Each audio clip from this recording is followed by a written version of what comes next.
Nous arrivons à Burgos, l'une des villes les plus importantes, non seulement de Castille, mais de tout le chemin de Saint-Jacques. Il nous faudra plusieurs kilomètres pour atteindre le centre, mais une fois là-bas, il nous semblera que le temps s'est arrêté.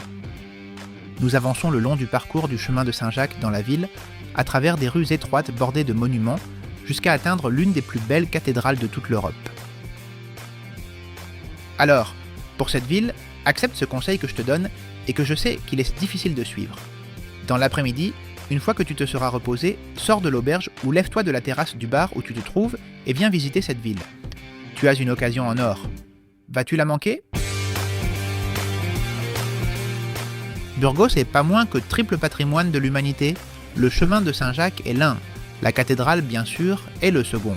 Faites attention en avançant dans le centre de Burgos, car le chemin de Saint-Jacques ne nous mène pas à la porte principale du bâtiment. Passez devant la cathédrale et descendez vers la place Santa Maria, puis descendez à nouveau jusqu'à l'entrée de la cathédrale pour les touristes et les pèlerins. Sur ce parcours, vous allez contourner le bâtiment et pourrez ainsi l'admirer sous tous ses angles. Une fois à l'intérieur, il est indispensable de voir la chapelle des Connétables et la coupole du transept, sous laquelle d'ailleurs vous verrez la tombe du célèbre Cid Campeador. Si vous entrez par la façade principale, il y a un espace de prière dans la chapelle du Saint-Christ de Burgos. Ensuite, nous verrons la chapelle de Sainte-Thècle et une horloge curieuse située en haut, le Papa Moscas.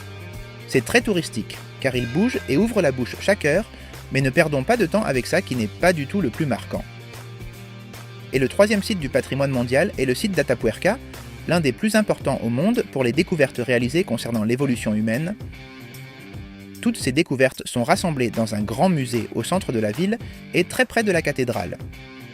Si tu es parmi ceux qui ne portent pas de montre et ne comptent pas les jours qu'il te reste pour arriver à Saint-Jacques-de-Compostelle, tu peux dormir quelques nuits à Burgos. Cela te permettra de reprendre des forces et de profiter pleinement de la ville.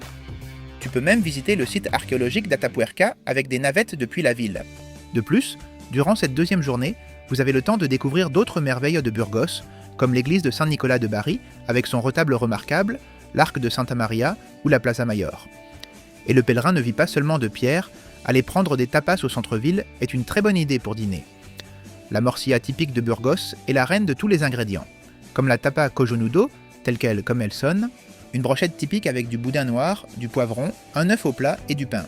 Dans l'application Buen Camino de Santiago, je t'ai inclus un itinéraire de tapas au cas où tu en aurais envie. Buen Camino!